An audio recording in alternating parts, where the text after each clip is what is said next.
लोहे की दुकान में अपने पिता के साथ काम कर रहे एक बालक ने अचानक अपने पिता से पूछा, पिताजी, इस दुनिया में मनुष्य की क्या कीमत होती है? पिताजी एक छोटे से बच्चे से ऐसा गंभीर सवाल सुनकर हैरान रह गए। फिर वे बोले, बेटे, एक मनुष्य की कीमत आंकना बहुत मुश्किल है, वो तो अनमोल है। बालक, क्या सभी उतने ही कीमती और महत्वपूर्ण हैं? पिताजी, हाँ बेटे। बालक कुछ समझा नहीं। उसने फिर सवाल किया, तो फिर इस दुनिया में कोई गरीब तो कोई अमीर क्यों है?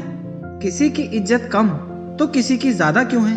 सवाल सुनकर पिताजी कुछ देर तक शांत रहे। फिर बालक से स्टोर रूम में पड़ा एक लोहे का रॉड लाने को कहा। रॉड लाते ही पिताजी ने पूछा, इसकी क्या कीमत होगी? बालक, 200 रुपये। पिताजी, अगर मैं इसके बहुत छोटे छोटे कील बना दूं तो इसकी क्या कीमत हो जाएगी? बालक कुछ देर सोचकर बोला, तब तो ये और महंगा बिकेगा, लगभग 1000 रुपये का।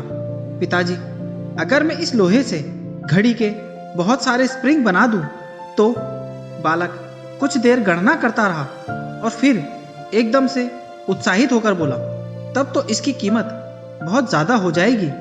फिर पिताजी उसे समझाते हुए बोले, ठीक इसी तरह मनुष्य की कीमत इसमें नहीं है कि अभी वो क्या है, बल्कि इसमें है कि वो अपने आप को क्या बना सकता है। अब बालक अपने पिता की बात समझ चुका था। तो दोस्तों, इस कहानी से आपको क्या सीख मिली, कमेंट करके जरूर बताना।